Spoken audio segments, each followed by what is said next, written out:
Allah Subhanahu wa taala.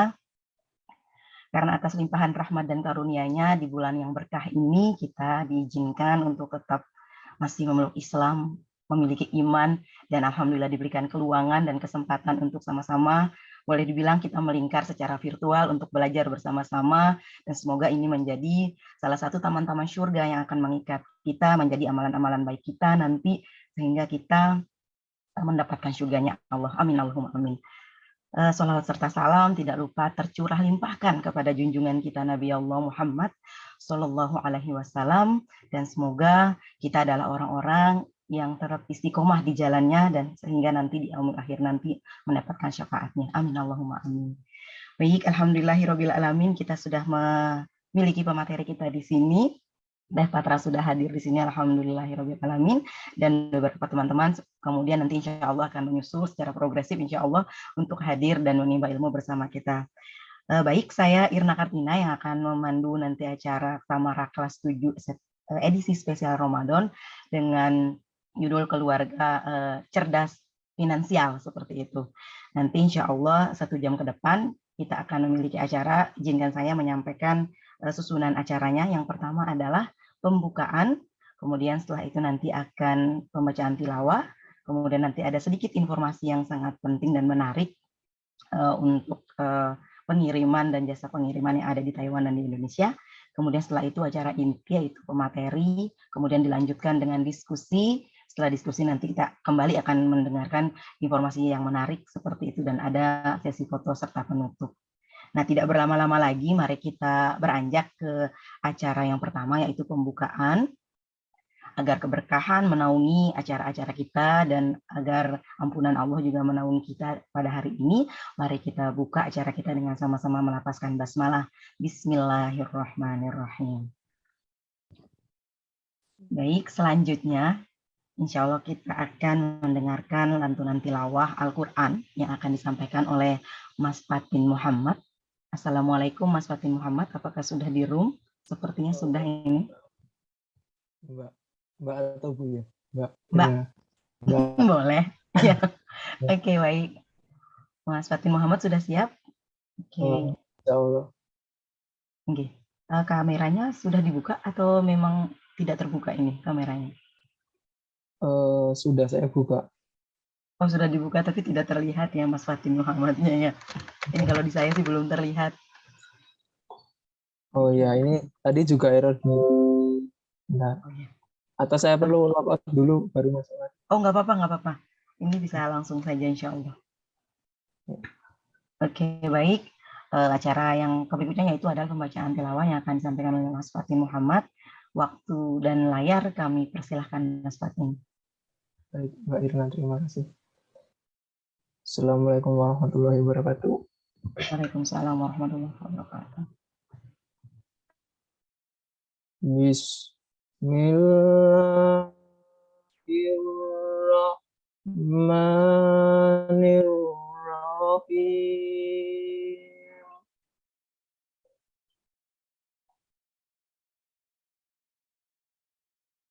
Alladzina ya'kuluna riba la yaqumuna illa kama yaqumul ladzi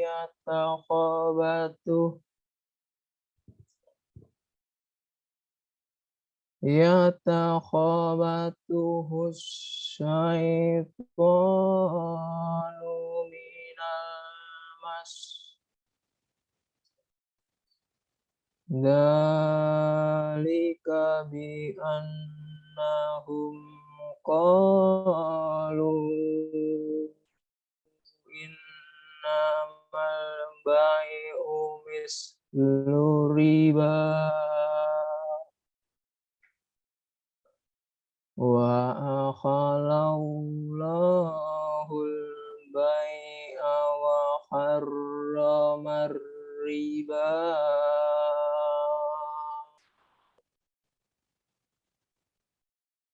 Faman ja'ahu mau'izatum mir bihi fantaha falahu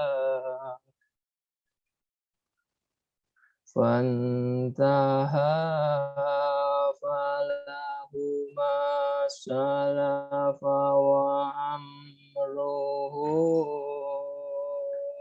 ilallah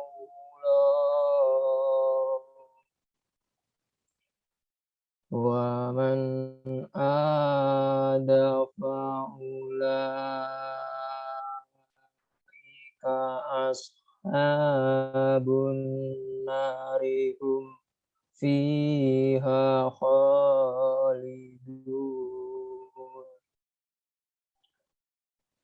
yamhaqullahu riba wa yurbis shadaqati wallahu la yuhibbu kullu kafar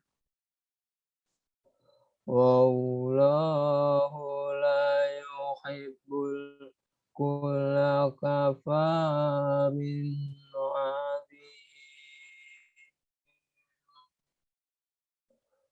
innal ladzina amanu wa amilus solihati wa aqamus sholat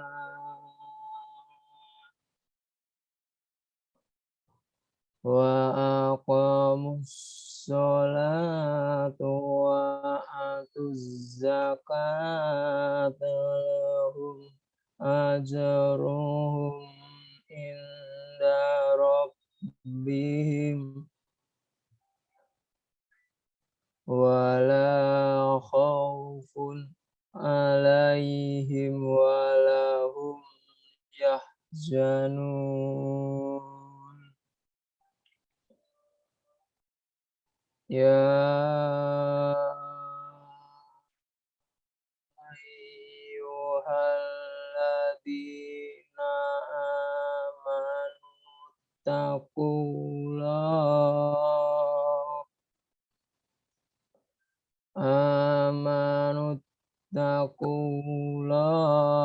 wa dharul ma baqiya minar riba in kuntum mu'minin fa illam taf'alu fa'zanu bi harbi minallahi wa rusulih wa in tubtum falakum ru'usu amwalikum la tadlimuna wa la tudlamun wa in kana dhu usrati fanadhiratu ila maisarah wa antasaddaqu khairul lakum in kuntum ta'lamun. Shadaqallahul adzim. Dan artinya orang-orang yang memakan riba tidak dapat berdiri melainkan seperti berdirinya orang yang kemasukan setan karena gila. Yang sedemikian itu karena mereka berkata bahwa jual beli sama dengan riba. Padahal Allah telah menghalalkan jual beli dan mengharamkan riba. Barang siapa mendapatkan peringatan dari Tuhannya, lalu dia berhenti, maka apa yang telah diperolehnya dahulu menjadi miliknya dan urusannya terserah kepada Allah. Dan barang siapa yang mengulanginya, maka mereka itu penghuni neraka yang mereka kekal di dalamnya. Allah memusnahkan riba dan menyuburkan sedekah. Allah tidak menyukai setiap orang yang tetap dalam kekafiran dan bergelimang dosa. Sungguh, orang-orang yang beriman mengerjakan kebajikan, melaksanakan sholat, dan menunaikan zakat, mereka mendapatkan pahala di sisi Tuhannya. Tidak ada rasa takut pada mereka dan mereka tidak bersedih hati. Wahai orang-orang beriman, bertakwalah kepada Allah dan tinggalkanlah sisa-sisa riba yang pernah dipungut, dan jika kamu beriman. Jika kamu tidak melaksanakannya, maka umumkanlah perang dari Allah dan Rasul-Nya. Tetapi jika kamu bertobat, maka kamu berhak atas pokok hartamu. Kamu tidak berbuat zalim atau merugikan dan tidak dizalimi atau dirugikan. Dan jika orang berutang itu dalam kesulitan, maka berilah tenggang waktu sampai dia memperoleh kelapangan. Dan jika kamu menyedekahkannya, itu lebih baik bagimu jika kamu mengetahuinya. Terima kasih. Assalamualaikum warahmatullahi wabarakatuh. Waalaikumsalam warahmatullahi wabarakatuh. Jazakallah khairan katsir kepada Mas Fatih Muhammad yang telah menyampaikan, telah membacakan tilawah Al-Quran terkait dengan, Masya Allah banget ya, terkait dengan riba. Nah, ini adalah salah satu ayat pengingat banget buat kita begitu ya, bahwa orang-orang yang mengambil riba adalah orang-orang yang sedang mengundang dan menentang Allah untuk berperang, nauzubillahi min dzalik begitu ya. Semoga Mas Fatim mendapatkan pahala yang besar atas apa yang sudah dibacakan, dan kita pun yang telah mendengar dan mendapatkan peringatan dari ini pun mendapatkan faedah yang sama. Amin Allahumma amin. Selanjutnya kita akan beralih kepada acara berikutnya. Tentunya sudah tidak sabar untuk menerima ilmu dari Teh Patra. Selamat datang Teh Patra. Tadi kembali saya sapa kembali, beliau sudah hadir di tengah-tengah kita di sini. Insya Allah akan berbagi kepada kita untuk mengajarkan kita bagaimana membentuk keluarga Islami yang cerdas finansial seperti itu. Namun sebelum itu kita tahan dulu pematerinya. Kita ada satu informasi yang sangat menarik dari Choir Express. Monggo untuk videonya Bu Uli.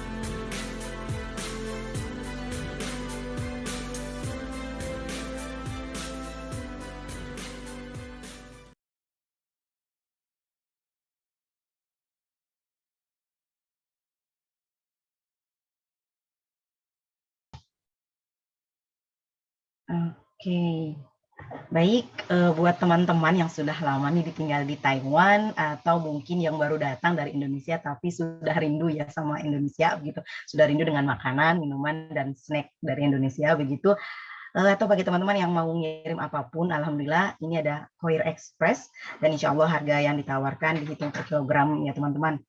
Nah, ini untuk mengirim makanan atau kosmetik atau herbal itu harganya hanya 95.000 per kilogram. Kemudian untuk pakaian, garment, dan aksesoris itu sekitar 90.000 per kilogram. Nah, ini insya Allah sangat ramah di kantong kita ya teman-teman. Nah, caranya mendapatkan harga diskon ini insya Allah mudah, bisa memakai ID card yang akan didukung oleh Formit Store dalam pembuatannya, bisa dilihat di Instagram @formitstore, dan kemudian juga boleh langsung ditanyakan ke Mbak Isfi di line @isfi.kulubana, insya Allah akan dijawab dengan segera. @ISYFI kemudian titik QULUBANA. Ya, itu sekian untuk informasi yang sangat menarik untuk pengiriman yang tadi sudah rindu kepada Indonesia. Baik, insya Allah kita akan beranjak kepada acara berikutnya, yaitu adalah acara inti kita. Namun izinkan saya untuk memperkenalkan sedikit terkait dengan Teh Patra. Kata orang, tak kenal maka tak ta'aruf, seperti itu ya. Mari kita ta'aruf dulu dengan Teh Patra ini, dan mungkin yang lain juga sudah paham begitu atau sudah kenal sebelumnya, tapi izinkan saya untuk membacakan sekilas profil beliau dari yang saya dapatkan ini. Nama lengkap beliau adalah Yuria Pratiwi Cleopatra. Masya Allah, nama yang tidak asing lagi buat kita, Cleopatra begitu ya. Kalau ada satu novel itu namanya Pudarnya Pesona Cleopatra. Ini insya Allah nggak Pudarnya Pesona Cleopatra ya. Bismillah. Kemudian beliau saat ini berdomisili di Bandung, di Jalan Pamekasan nomor 26, Antapani, Bandung. Beliau lahir tanggal 20 Februari. Saat ini beliau memiliki 5 orang putra-putri. Beliau hobinya traveling, Masya Allah sekali. Ini berarti cerdas finansial termasuk adalah menggunakan traveling ini di agenda keluarga sepertinya ini. Nanti kita akan belajar gimana keluarga Islam itu cerdas mengolah finansial sehingga bisa traveling. Beliau riwayat pendidikan beliau adalah menyelesaikan pendidikan sarjana teknik sipil dari ITB, kemudian menyelesaikan pendidikan master atau magister ekonomi syariah dari UI. Saat ini aktivitas beliau adalah sebagai ketua ITB Motherhood, kemudian beliau juga sebagai konsultan ekonomi dan keuangan syariah. Beliau juga adalah seorang guru homeschooling, supervisor Sigma Daya Insani, dan sebagai seorang konselor Puspaga Kota Bandung. Nah, tidak usah berlama-lama lagi, kami ucapkan selamat datang, ahlan wa sahlan kepada Teh Patra, waktu dan tempat atau waktu dan screen kami persilahkan. Monggo Teh. Ya, alhamdulillah alamin, hatur nuhun Teh Irna. Terima kasih atas kesempatannya ya buat semua teman-teman yang luar biasa ya, kita bisa bertemu terpisah dengan jarak dan waktu, tetapi kita bisa tetap bertatap muka. Alhamdulillah, ini juga salah satu ibrah dan hikmah yang bisa kita ambil ya dari keberadaan pandemi ini. Walaupun sebenarnya saya maunya diundang jalan-jalan ke sana ya. Insya Allah. Nanti waktu yang lain ya, insya Allah. Insya Allah ya, mudah-mudahan suatu saat nanti kita bisa leluasa kembali ya menjalani hari-hari kita, bisa leluasa kembali melaksanakan aktivitas kita dan bisa bertemu muka secara bebas ya seperti hari-hari yang lalu dengan semua tempat, dengan semua orang di semua pelosok dunia, insya Allah. Subhanallah, hari ini sungguh rezeki yang sangat luar biasa bisa bertemu dengan teman-teman baru di negara yang jauh ya dari Indonesia, dari kota Bandung. Tapi insya Allah hati kita tetap terpaut ya dalam ukhuwah Islamiyah, alhamdulillah. Dan mudah-mudahan kondisi Ramadan di sana kondusif ya, insya Allah ya. Mudah-mudahan tidak ada kesulitan-kesulitan untuk melaksanakan ibadah di bulan Ramadan ini, alhamdulillah, insya Allah. Ini rencananya mau pada mudik pulang ke Indonesia enggak? Sepertinya mayoritas tidak ini Teh. Cerdas finansial sepertinya ya. Oh tidak ya, salah satunya. Iya. Ya, karena saya juga ada satu orang anak di luar negeri itu di Qatar ya. Ketika kemarin dia bilang mau pulang, bapaknya bilang udah kamu nabung aja, nggak usah pulang-pulang dulu. Ya ini pertimbangannya banyak Teh karena masih karantina yang panjang kalau di Taiwan. Iya, Masya Allah. Ya, alhamdulillah ya. Kita bicara-bicara tentang pengelolaan keuangan keluarga ya. Saya boleh izin share screen ya Teh Irna ya, sudah bisa ya? Boleh mangga Teh. Ya. Kenapa sih kita itu harus ngomongin tentang keuangan keluarga ya? Sebetulnya bicara tentang masalah keuangan ini adalah permasalahan yang kalau di Indonesia sih masih sering dianggap tabu ya. Jadi sesuatu hal yang kayaknya jangan diungkit-ungkit deh gitu ya. Bahkan semakin solihah seseorang itu, semakin soleh keluarga itu, sepertinya jangan ngurusin masalah keuangan, nanti jadi cinta dunia gitu ya, nanti jadi menghitung-hitung harta gitu. Sebetulnya target kita bukan ke sana ya, karena qadarullah kita sekarang tinggal di dalam dunia yang betul-betul memiliki suatu sistem perekonomian yang menghendaki kita untuk lebih memperhatikan ya urusan finansial ini gitu. Jadi hampir nggak ada ya di seluruh dunia dimanapun juga manusia itu yang bisa bertahan kecuali mereka bisa memproduksi uang gitu.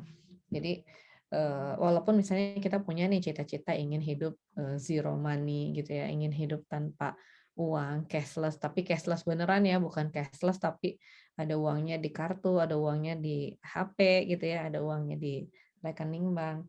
Dalam artian kita benar-benar bisa berusaha untuk back to nature, tapi itu sepertinya masih jadi wacana yang jauh lah, masih jauh banget gitu. Nah, dalam kondisi keuangan dunia sekarang juga yang semakin tidak menentu ya, maka terutama buat teman-teman yang jauh nih dari tanah air, persiapan itu tentunya harus berlipat-lipat ya, harus lebih harus lebih matang lagi. Kenapa? Karena bagaimanapun juga teman-teman ya sebetah-betahnya di sana, senyaman-nyamannya di sana, tetap itu bukan tanah air sendiri gitu ya. Artinya keluarga besar mungkin masih banyak juga yang di Indonesia, kemudian juga apa namanya kebudayaan, kultur segala macam juga itu masih sangat terkait ya dengan tanah air kita di Indonesia. Kemudian juga secara legal formal bagaimanapun juga tentunya sebagai migran kita tidak menjadi yang diprioritaskan gitu ya oleh negara-negara di tempat yang kita kunjungi gitu. Jadi mau tidak mau memang kita harus mempersiapkan diri ya. Dan seperti apa namanya? Saya juga senantiasa ya mengingatkan kepada anak saya gitu bahwa bagaimanapun juga kamu tinggal di sana itu harus punya satu visi, punya satu misi gitu ya, dan secara finansial kamu harus punya suatu planning ya, jangan sampai pulang ke Indonesia itu dalam keadaan terpuruk gitu ya. Nah ini lumayan juga nih ya banyak kejadian. Jadi dengan kondisi situasi perekonomian dunia yang menghangat ya di beberapa tempat ya. Kalau di barat itu Eropa yang agak-agak rame sekarang, kalau di timur yang Korea itu juga selalu hangat ya dengan Jepangnya gitu ya, dengan Cinanya gitu.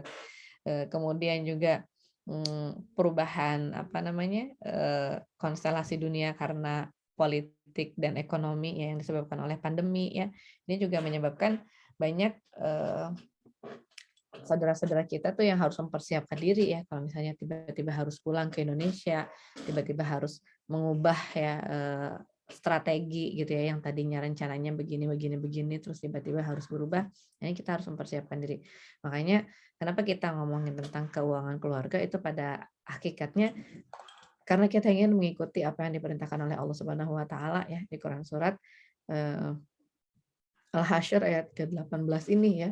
Ya ayyuhalladzina amanu taqullaha wal tanzur nafsum ma qaddamat lighad. Wahai orang-orang yang beriman, bertakwalah kamu kepada Allah dan hendaklah setiap diri memperhatikan apa yang telah diperbuatnya untuk hari esok ya. Hari esok di sini para ulama mengatakan hari esok di sini adalah akhirat, tapi ada juga yang mengatakan bahwa setiap hari esok artinya segala sesuatu yang ada di depan kita itulah adalah hari esok ya. Dan kita tidak akan bisa sampai ke akhirat kalau planning kita dalam hari esok di dunia saja ini nggak beres gitu ya.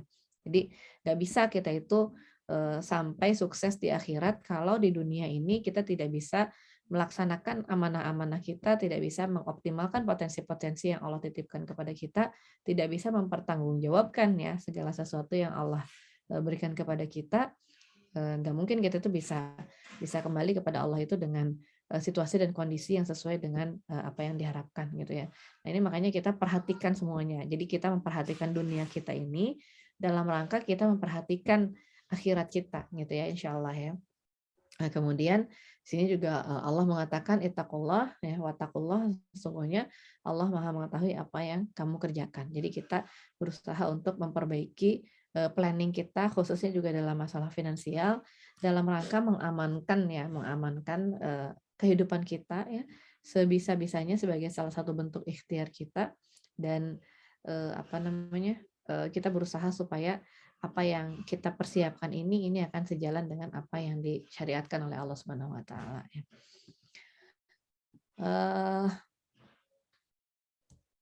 Ini beberapa hal yang mungkin perlu difahami dulu ya ketika kita ingin memperhatikan tentang kehidupan kita di masa-masa yang akan datang. Ada setidaknya 4 poin yang paling mendominasi ya, yang mungkin akan menjadi sesuatu yang paling perlu kita perhatikan dimanapun kita berada gitu ya. Artinya ketika kita sekarang berada di dalam suatu negara, kemudian juga ada rencana-rencana berpindah ke negara yang lain gitu ya. Mungkin teman-teman dari Taiwan juga ada yang misalnya rencana pindah ke Abu Dhabi misalnya ya, atau misalnya nyebrang ke Cina misalnya, atau balik lagi ke Indonesia atau ke Eropa gitu ya, atau ke Australia gitu ya.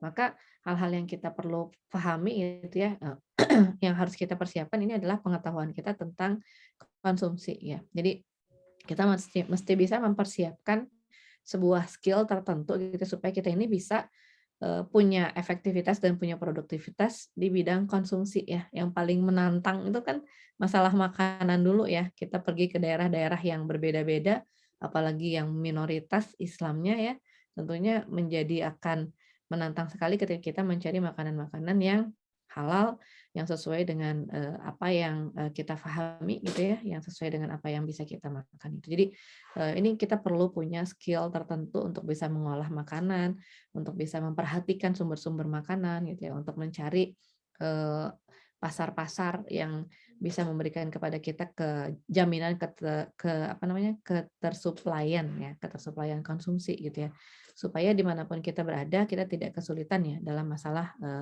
konsumsi ini ya. Kemudian yang juga krusial ya, ini adalah masalah kesehatan ya, karena bagaimanapun juga usia kita semakin lama itu semakin tua ya. Jadi ini juga banyak nih kejadian sama teman-teman yang ketika mereka berada di luar negeri, mereka terbiasa dengan sistem jaminan kesehatan yang sangat bagus ya dibandingkan dengan Indonesia. Nah, terus tiba-tiba mereka pindah ke sebuah negara yang jaminan kesehatannya itu tidak sebagus di negara sebelumnya gitu ya. Ya kayak misalnya Taiwan ini dengan GDP yang setidaknya 8 kali lipat Indonesia, ini pastinya jauh lebih nyaman sih sebetulnya kalau secara apa namanya, stabilitas kehidupan ekonomi gitu ya. Ketika misalnya tiba-tiba harus pindah ke Indonesia ya, dalam kondisi sudah tua, dalam kondisi sudah membawa apa namanya, ketidaksehatan dalam berbagai sisi gitu ya. Ada yang di kakinya, ada yang di organ tubuhnya gitu ya. Kemudian ketemu dengan situasi dan kondisi kesehatan di Indonesia yang minimal gitu ya, sehingga banyak yang nggak siap akhirnya. Nauzubillah ya, jangan sampai kita itu bekerja selama bertahun-tahun, mengumpulkan tabungan, tapi kemudian dananya itu habis untuk biaya kesehatan gitu kan. Ini juga yang perlu kita apa namanya, pahami gitu ya, resiko-resiko seperti ini bukan buat nakut-nakutin gitu ya, bukan berarti kita jadi harus apa namanya, nurut aja sama agen asuransi ya, tapi setidaknya kita punya awareness ya di bidang itu. Kalau misalnya teman-teman sekarang masih dalam kondisi sehat dan muda ya, maka sebisa-bisanya kita berusaha supaya kesehatan dan kebugaran ini jadi aset dan investasi kita di masa yang akan datang gitu ya.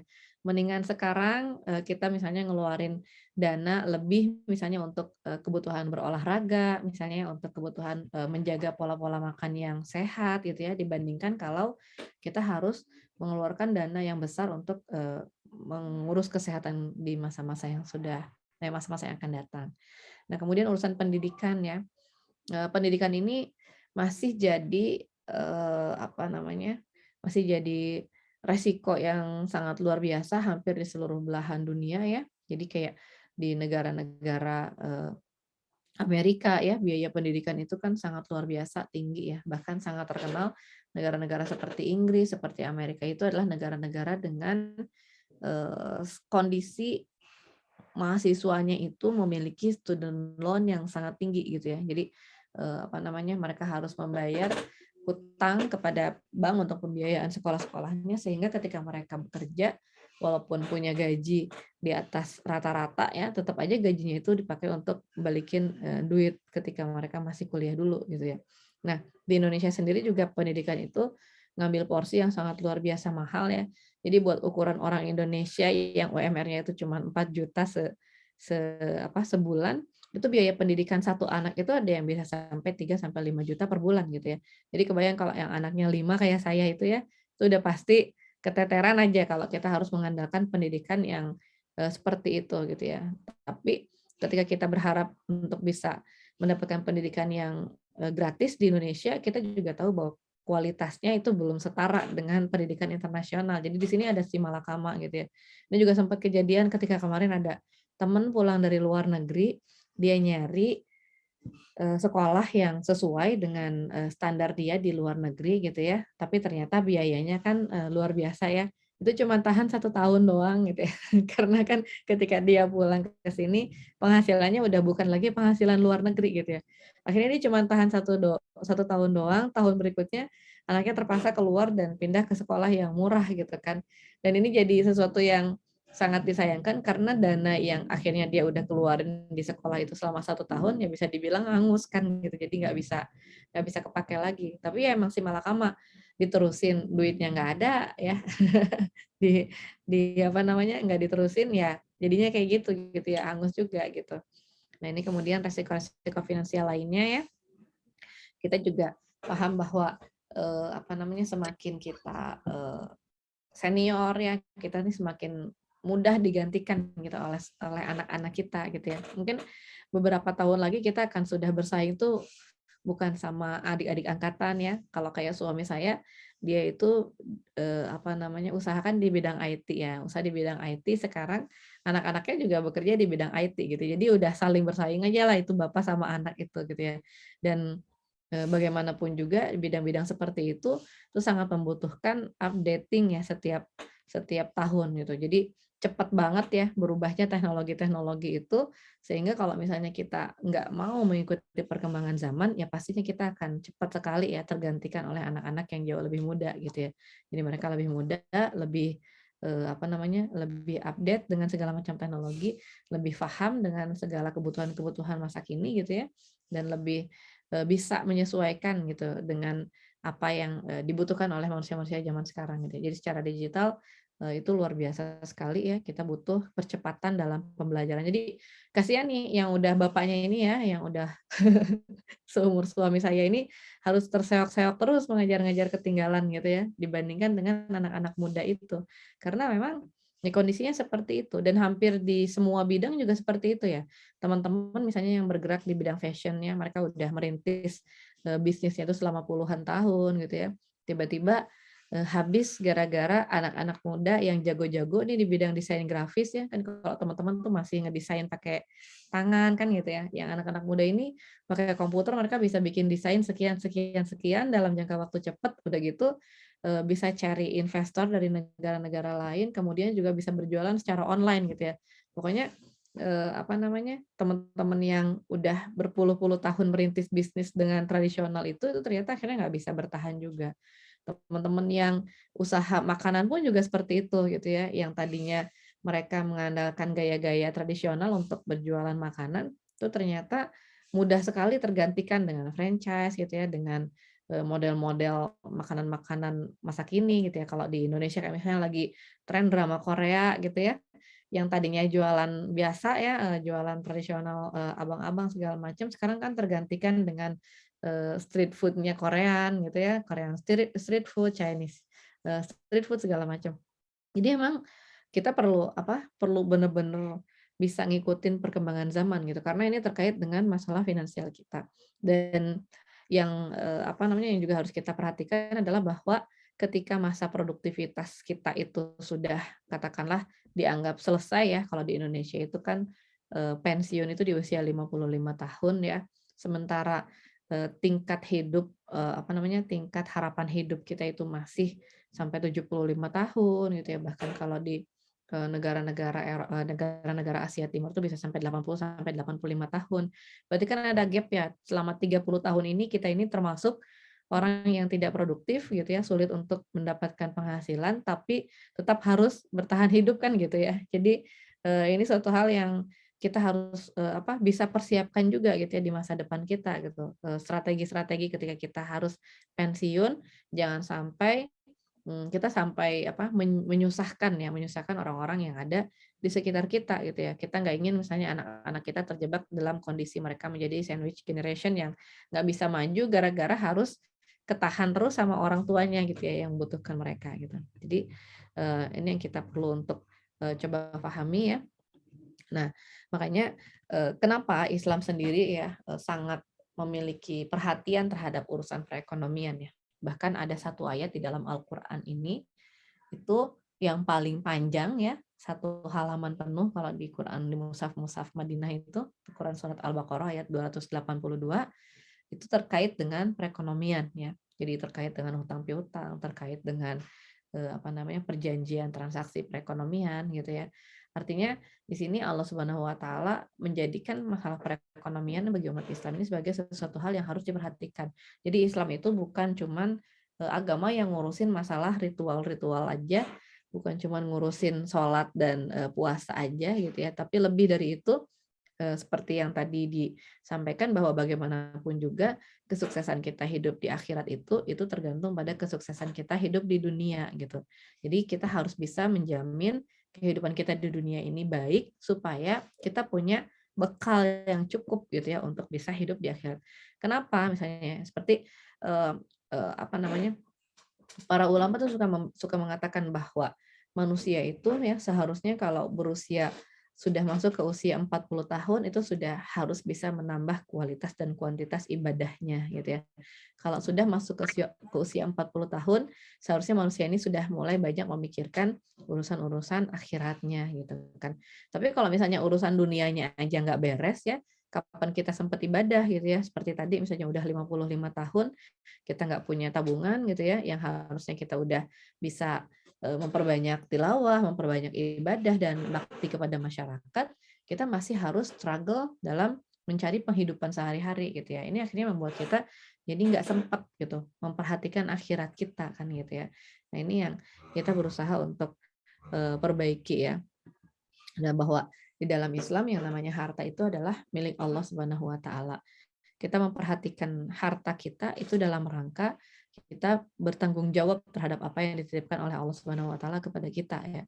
Suatu saat nanti kita akan dihadapkan dengan audit dari Ilahi ya. Kita akan ditanya ya oleh Allah Subhanahu wa taala tentang urusan finansial kita ya, yaitu tentang hartanya, dari mana dia memperolehnya dan bagaimana dia membelanjakannya ya. Dan kita harus tahu ya situasi dan kondisi harta kita. Jangan sampai ketika ditanya oleh Allah Subhanahu wa taala kita tidak bisa menjawab ya. Dan karena kepemilikan harta ini pada hakikatnya adalah milik Allah Subhanahu wa taala, maka kita juga harus mau memanfaatkannya, kita harus mau menggunakannya, mencarinya sesuai dengan apa yang diperintahkan oleh Allah Subhanahu wa taala ya. Jadi karena kita statusnya hanya sebagai manusia yang diberikan titipan ya, hanya sebagai manusia yang diamanahi ya. Jadi semuanya itulah milik Allah Subhanahu wa taala.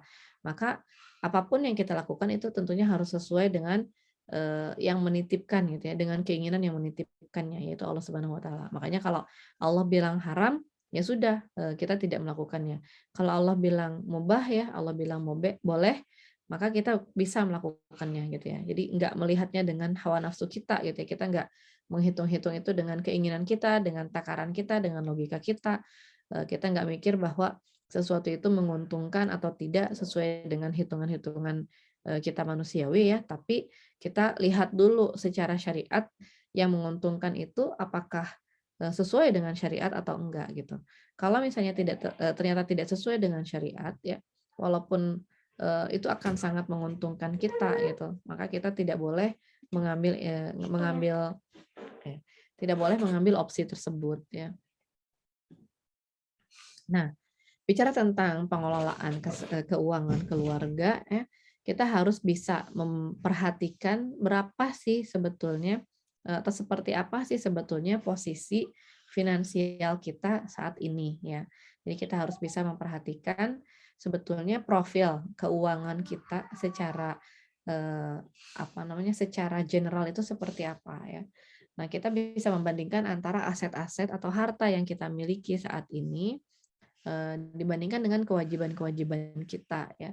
Kalau aset kita itu lebih besar jumlahnya dibandingkan dengan kewajiban, maka insya Allah kita aman ya.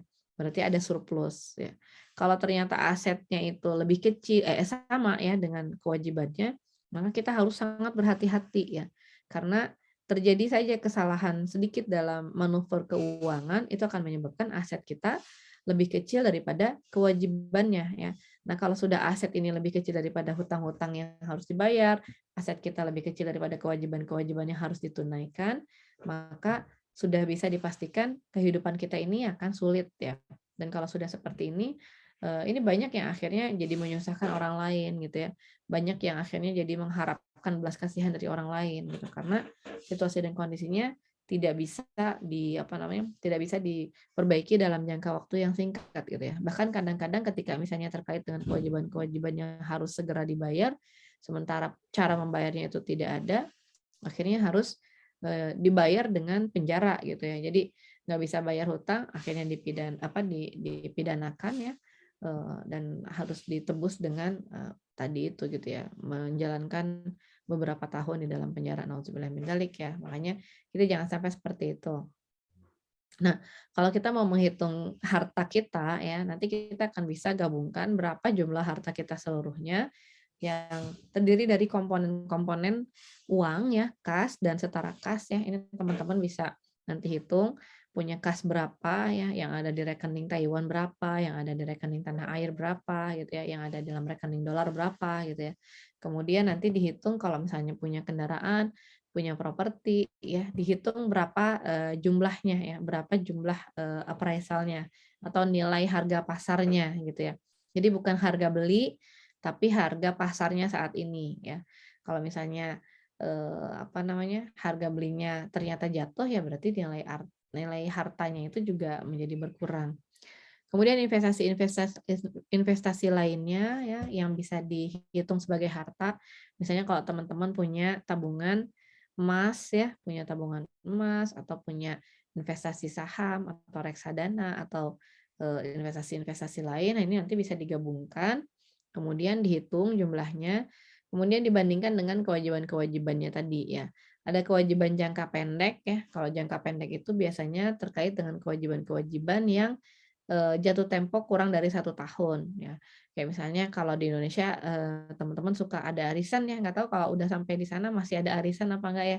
Cuman yang jelas, kewajiban jangka pendek ya salah satunya adalah kewajiban untuk membayar arisan, atau membayar angsuran-angsuran furnitur gitu ya, atau membayar angsuran-angsuran alat elektronik kalau misalnya ada yang, kurang dari 1 tahun. Kemudian kewajiban jangka menengah ini ya sampai kurang lebih 5 tahun lah ya. Jadi kalau misalnya teman-teman ngambil eh, apa namanya, kredit mobil ya atau kredit motor itu biasanya masuk ke kewajiban jangka menengah ya karena jangka waktunya sekitar 3 sampai 5 tahun gitu ya. Kemudian kewajiban jangka panjang ini terkait dengan hutang-hutang yang di atas 5 tahun ya. Biasanya ini adanya pada hutang-hutang properti ya, ngambil rumah misalnya teman-teman punya rencana untuk kembali ke tanah air ya, kemudian teman-teman ngambil rumah di Indonesia ya, dicicil dari sana dengan apa namanya, dengan eh, apa namanya, dengan mengatur keuangan sedemikian rupa sehingga bisa menyiapkan ya rumah dan tanah di tanah air ini. Nah, nanti kita ambil berapa tahun plafonnya, maka dia akan masuk ke dalam kewajiban jangka panjang. Kewajiban-kewajiban ini juga nanti kita jumlahkan semuanya ya. Seperti tadi kalau dia lebih kecil daripada harta kita, insya Allah kita aman ya. Tapi kalau ternyata jumlah kewajibannya lebih besar daripada asetnya, maka kita harus sangat berhati-hati gitu ya. Harus segera melakukan manuver-manuver ekonomi, manuver finansial yang cepat ya, karena kalau tidak ya tadi dikhawatirkan akan semakin terjerumus ya. Nah, bicara tentang pendapatan keluarga ya, keuangan keluarga itu sebetulnya kita bicara tentang 3 hal besar ya, yaitu yang pertama tentang pendapatan, kedua tentang pengeluaran ya, dan yang ketiga itu tentang tabungan ya. Nah, pendapatan keluarga sebetulnya masih menjadi tanggung jawab utamanya itu adalah di suami gitu ya. Sementara kalau istri mau membantu atau anak-anak mau membantu, itu sifatnya sukarela saja ya, sifatnya boleh-boleh saja gitu ya. Tapi tetap penanggung jawab nafkah utamanya itu adalah suami gitu ya. Nah, kemudian kalau misalnya memungkinkan ya, karena tadi ya seperti yang saya sampaikan, situasi dan kondisi perekonomian dunia ini juga tidak selalu stabil.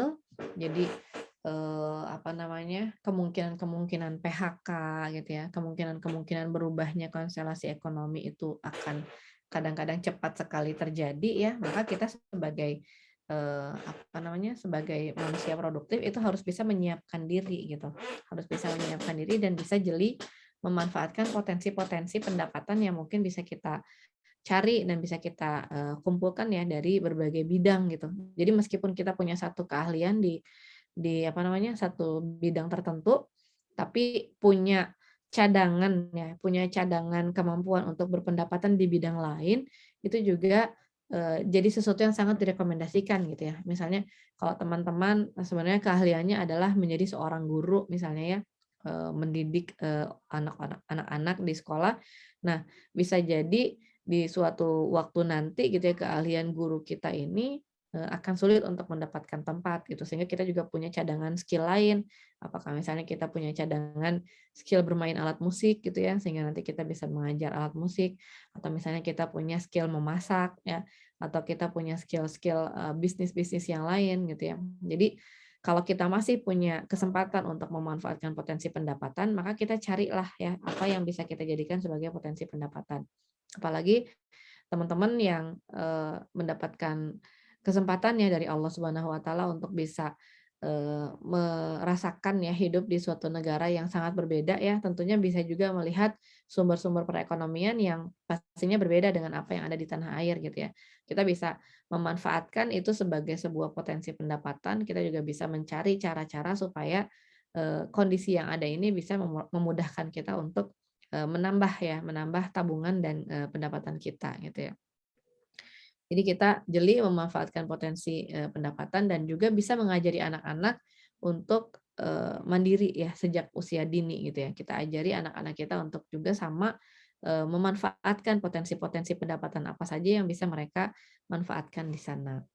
Yang jelas apapun yang kita usahakan ya untuk mendapatkan pendapatan sebisa mungkin kita usahakan pendapatan itu selalu berada di dalam koridor yang halal gitu ya. Karena di zaman digital seperti sekarang ini, tawaran-tawaran untuk mendapatkan pendapatan-pendapatan dengan cara-cara non halal itu juga sangat luar biasa menggoda gitu ya. Seperti kasus-kasus investasi-investasi bodong yang selalu terjadi ya.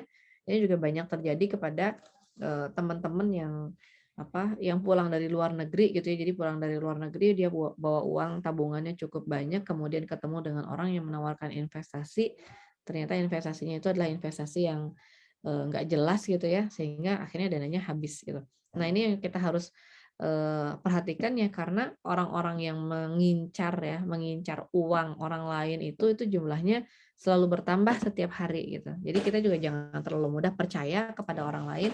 Ketika kita mau berusaha untuk berinvestasi, maka pastikan kita juga punya ilmunya ya. Kita punya ilmunya, kita punya orang yang berpengalaman dan amanah di bidang tersebut gitu ya, sehingga tidak mudah untuk ditipu begitu saja gitu. Nah, kita berusaha untuk senantiasa menjaga ya harta kita itu kita dapatkan dengan cara-cara yang halal gitu ya. Jangan sampai kita tergoda, terpesona ya dengan kekayaan-kekayaan yang ditawarkan oleh orang lain ya dengan cara-cara yang tidak sesuai dengan syariat. Nah, kemudian tentang tabungan ya. Di sini Rasulullah SAW bersabda, Allah akan memberikan rahmat kepada seseorang yang berusaha dari yang baik, membelanjakan dengan pertengahan dan dapat menyisihkan kelebihan untuk menjaga pada hari ia miskin dan membutuhkannya gitu ya. Jadi kalau misalnya kita punya kesempatan ya untuk menabung ya, maka tabungan yang disarankan oleh para ahli keuangan itu besarnya sekitar 10-15% dari penghasilan setiap bulan. Jadi kalau teman-teman punya penghasilan setiap bulan itu disisihkan langsung yang 10-15%-nya kita langsung masukkan ke dalam sebuah rekening khusus ya. Kalau bisa sih rekeningnya itu terpisah dan tidak mudah diakses ya untuk dicairkan gitu ya. Jadi kita menabung sampai kita punya dana cadangan kurang lebih sebesar 6 bulan pengeluaran gitu ya. Jadi ini dana cadangan minimal yang harus kita miliki ya, yang harus kita miliki untuk menjamin supaya kondisi kita tetap stabil dalam situasi terburuk ya. Jadi seperti misalnya tadi ya, kalau misalnya tiba-tiba ada layoff ya, tiba-tiba ada pemutusan hubungan kerja. Nah, setidaknya kalau kita punya dana tabungan selama 6 bulan pengeluaran ini, kita punya waktu selama 6 bulan ini untuk bernafas gitu ya. Kita punya waktu untuk mencari pekerjaan baru, kita juga punya waktu untuk memulai bisnis baru ya. Kita punya waktu untuk mencari jaringan-jaringan yang baru, menjalin relasi baru gitu ya. Jadi selama 6 bulan ini diharapkan kita bisa melakukan revitalisasi ya terhadap kondisi keuangan kalau terjadi sesuatu yang tidak diharapkan gitu.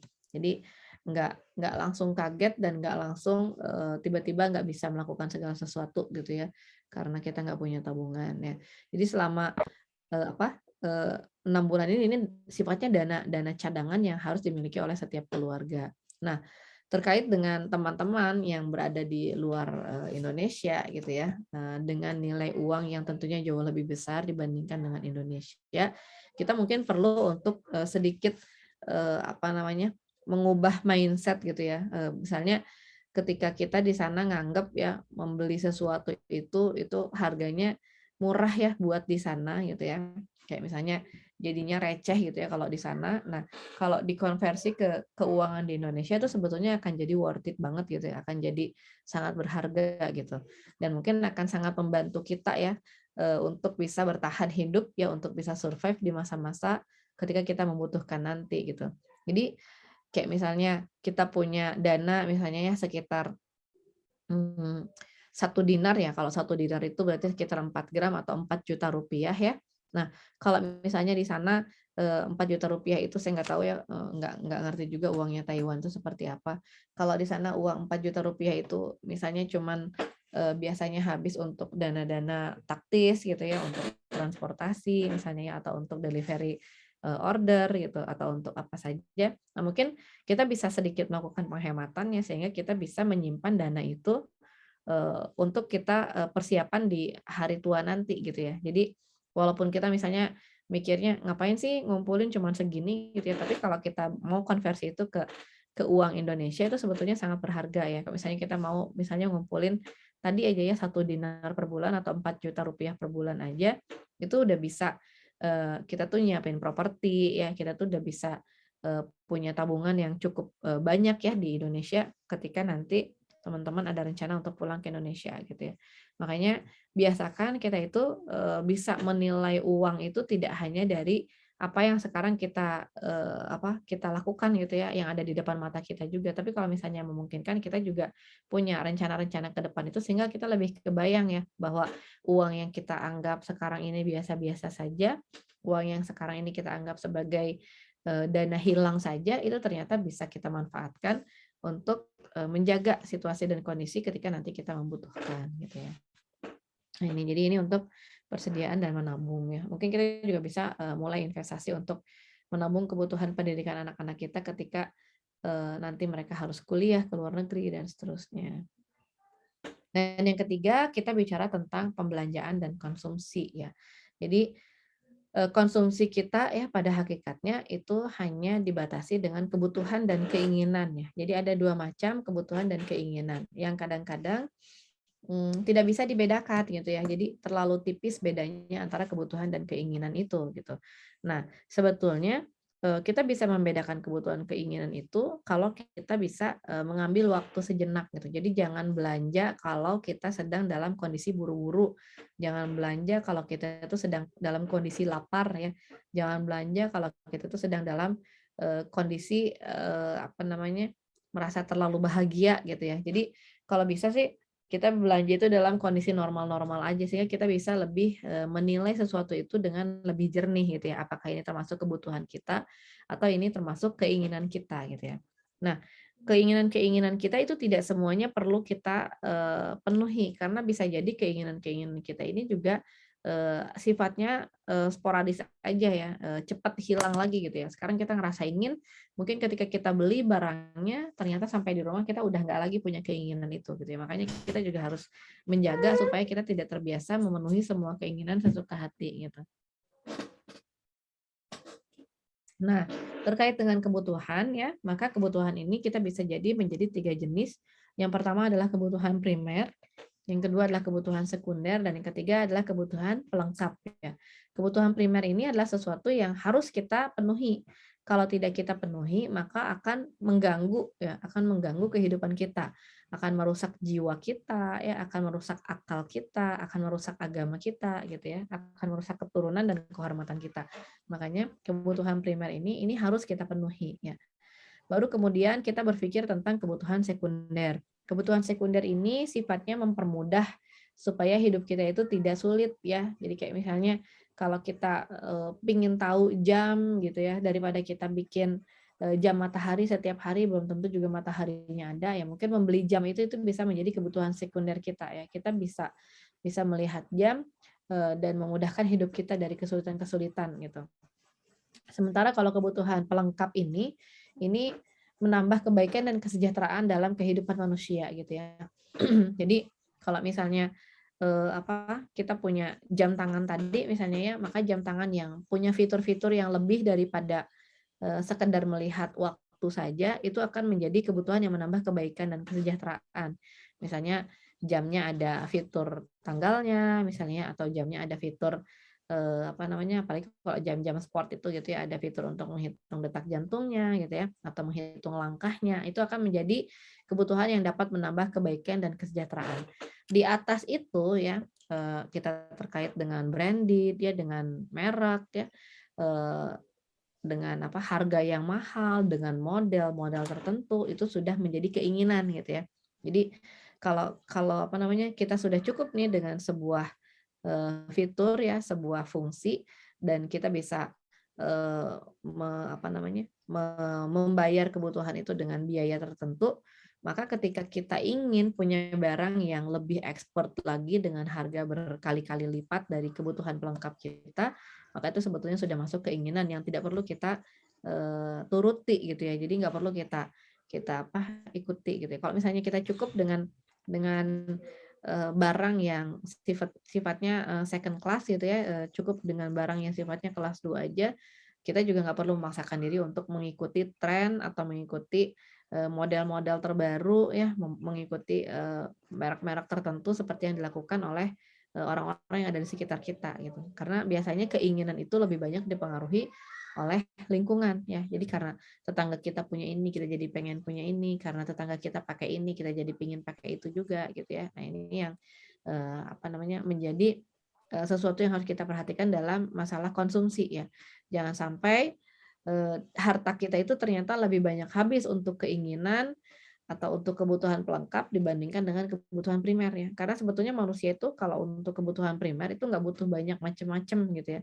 Kebutuhan primer manusia itu pada hakikatnya nggak jauh beda sama binatang gitu ya. Yang penting ada makanan, yang penting mereka itu punya pakaian gitu ya. Maka itu sudah cukup sebetulnya untuk manusia. Makanya kebutuhan primer manusia ini sebetulnya bisa dipenuhi dengan gaji UMR saja gitu.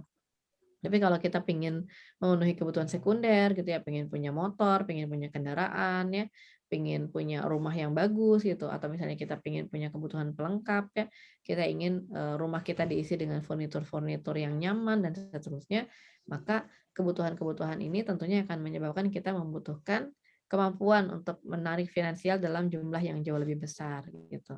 Jadi kebutuhan sekunder dan pelengkap ini kadang-kadang jumlahnya bisa berkali-kali lipat dibandingkan dengan kebutuhan primernya gitu ya. Gimana juga harga mobil itu jauh lebih mahal dibandingkan dengan harga beras kan gitu ya. Jadi ini yang memang akhirnya menyebabkan terjadinya penggelembungan ekonomi hampir di seluruh dunia, karena hampir di seluruh dunia kondisinya seperti itu. Orang misalnya rela beli tas yang harganya beratus-ratus juta rupiah misalnya ya, padahal kebutuhan primernya dia untuk makan itu ya paling nggak nyampe berapa ratus ribu aja setiap bulan itu gitu ya. Nah ini dalam pengeluaran kita usahakan untuk bisa senantiasa hemat ya dan ekonomis. Jadi kalau misalnya kita bisa memilih barang yang harganya lebih murah dengan fungsi yang sama, dengan ketahanan yang sama, dengan durability yang sama, maka sebaiknya kita memilih yang harganya lebih ekonomis gitu. Kalau misalnya ternyata membeli barang baru harganya terlalu mahal, jangan gengsi juga ya membeli barang-barang yang mungkin pre-loved ya, harga-harganya bisa setengahnya tapi sebetulnya fungsinya masih sempurna gitu.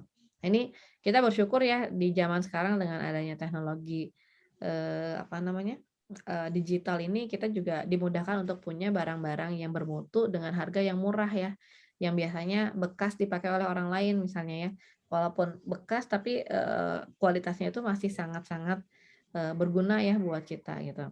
Biasanya kayak teman-teman yang punya kesempatan tinggal di negara-negara maju, itu biasanya punya kesempatan juga untuk berjualan ya atau untuk berbisnis barang-barang bekas ini, karena di negara-negara berkembang seperti Indonesia barang-barang itu sangat berharga gitu ya.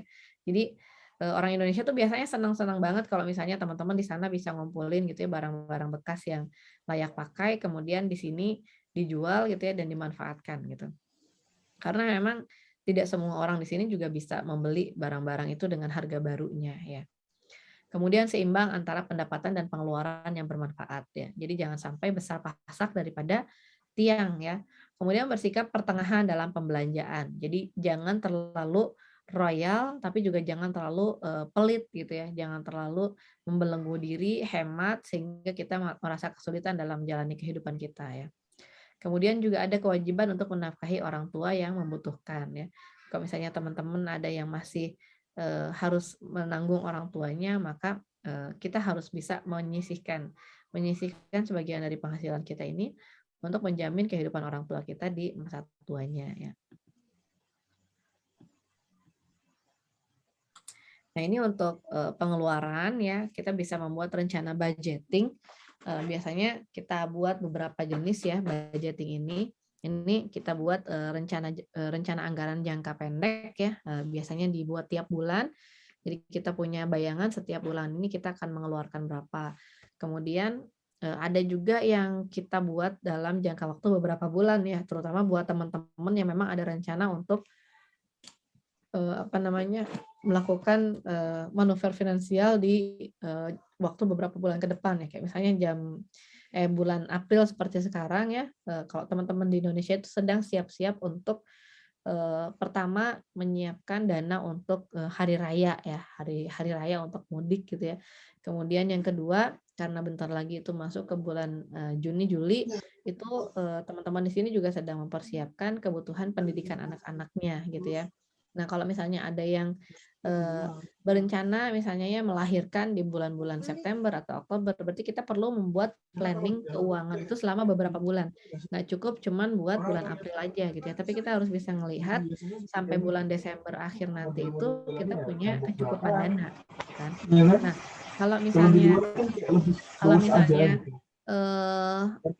itu sudah terpenuhi ya, kita nanti juga bisa membuat rencana anggaran untuk 1 tahun ya, supaya bisa terbayangkan gitu, sebetulnya kita tuh punya uang atau enggak sih gitu ya. Sebetulnya kita itu punya kecukupan atau enggak sih, bisa bayar hutang atau enggak, bisa memenuhi kebutuhan-kebutuhan kita atau enggak. Kita bisa buat rencana tahunan gitu, supaya kita juga bisa kebayang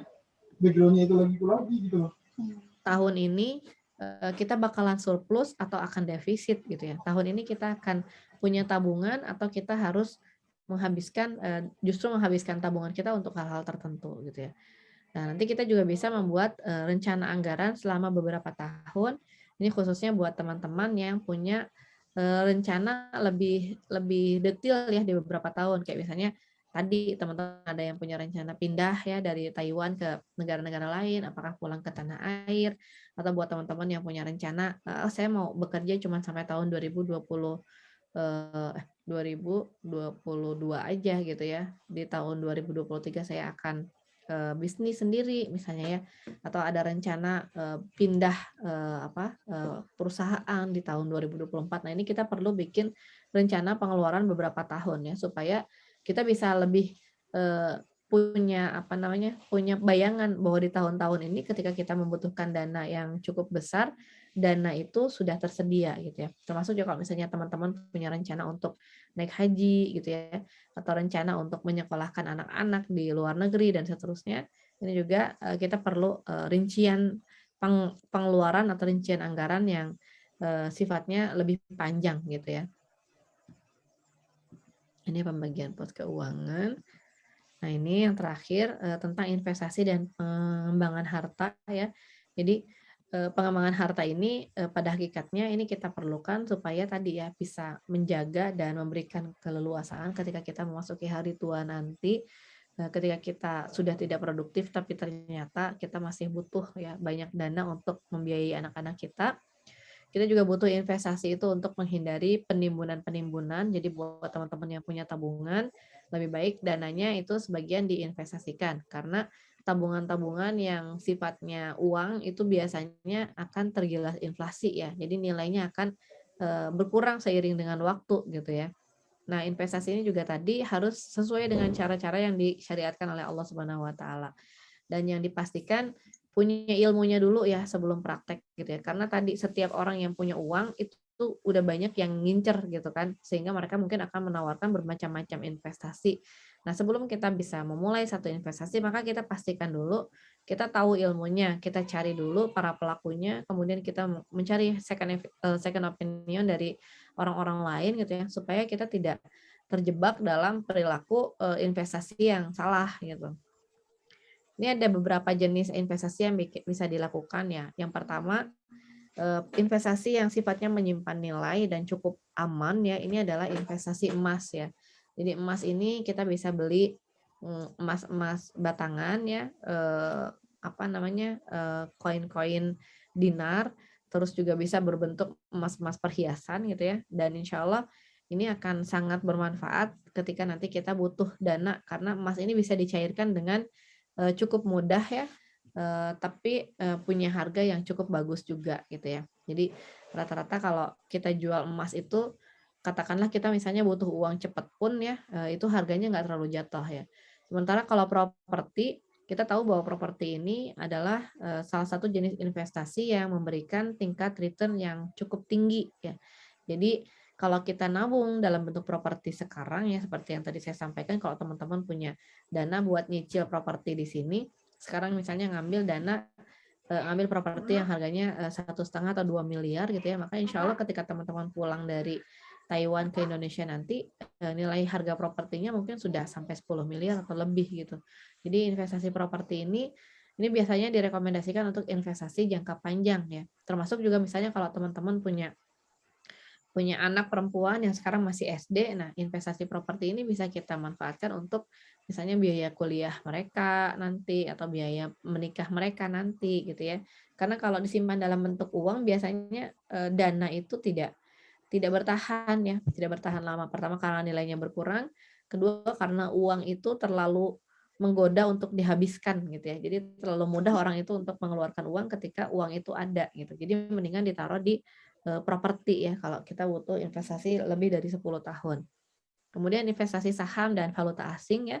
Jadi kalau misalnya teman-teman ada berada di perusahaan internasional yang ada kemungkinannya untuk berpindah-pindah ke berbagai negara, maka teman-teman bisa mencari valuta asing yang kira-kira nilainya paling stabil gitu ya, sehingga bisa menyimpan dananya dalam bentuk valuta asing tersebut gitu kan.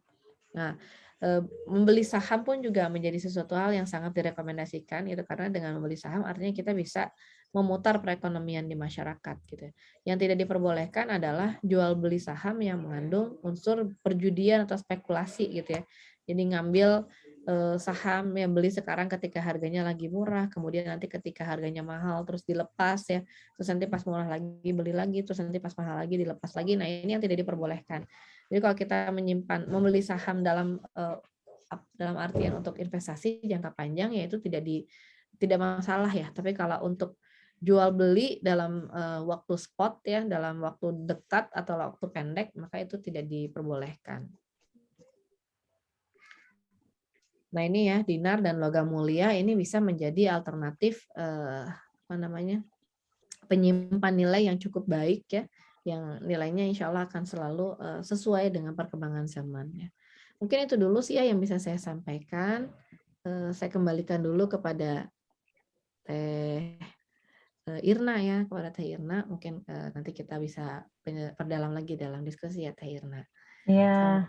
Assalamualaikum warahmatullahi wabarakatuh. Waalaikumsalam warahmatullahi wabarakatuh. Jazakillah khairan katsir. Masya Allah banget ilmunya, apalagi buat anak-anak yang maksudnya orang-orang yang tidak terpapar ilmu ekonomi begitu ya Teh. Ini kalau saya maksudnya buta banget begitu. Jadi kayak Masya Allah banget, ini lebih dari 2 SKS kali ya dapat kuliahnya hari ini gitu ya.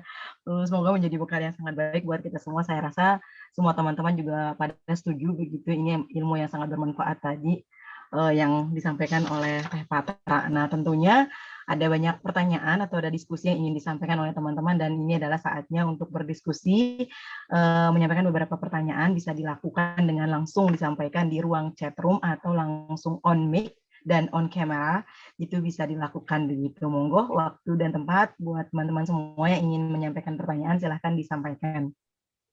Tadi menarik sekali ya Teh, memang maksudnya tentang investasi begitu ya, yang lagi hit banget sekarang ya. Maksudnya di area kita begitu, apalagi juga di sini di Taiwan gitu, sangat familiar juga, teman-teman pekerja juga familiar dengan pembelian saham dan teman-temannya begitu. Jadi kayak sangat harus update banget nih investasi yang sehat atau syar'i itu yang seperti apa tuh, sepertinya memang menjadi hal yang urgent untuk diketahui begitu. Kalau boleh sambil menunggu pertanyaan Teh, investasi-investasi yang syar'i yang maksudnya yang aman atau untuk bermain investasi itu yang seperti apa sih sebenarnya Teh? Iya. Ya, sebetulnya kalau kita bicara tentang investasi ya, ada satu kaidah yang mesti kita ingat dalam investasi itu. Jadi ada yang namanya high risk, high return gitu. Dalam Hmm. berinvestasi itu, kalau kita ingin dapat return yang sangat tinggi, itu resikonya pasti gede gitu. Jadi kalau misalnya ada orang nawarin investasi yang katanya modalnya cuma dikit, tapi untungnya gede banget, nggak perlu dikerjain gitu ya, gampang banget gitu dan segala macam, nggak ada resikonya, itu pasti bohong. Karena kalau ada Hmm. investasi yang kayak gitu, orang nggak mungkin mau bagi-bagi gitu ya. Jadi kenapa orang itu ngajak-ngajakin orang lain? Karena dia tahu itu resikonya gede dan dia nggak mau gitu ya. Dia nggak mau Hmm. pegang resiko itu sendiri gitu ya. Makanya dia pakai duit orang lain akhirnya gitu. Jadi yang namanya investasi itu ada yang eh, dia aman ya, aman banget, tapi returnnya kecil. Misalnya kayak deposito gitu ya. Deposito itu kan aman banget ya. Terutama kalau Oh. dananya cuma sedikit itu aman ya. Kalau misalnya dananya di bawah 1 miliar atau 2 miliar itu aman ya ngambil deposito. Tapi kalau udah puluhan miliar nggak dijamin juga ya kalau di Indonesia itu nggak dijamin sama pemerintah gitu kan.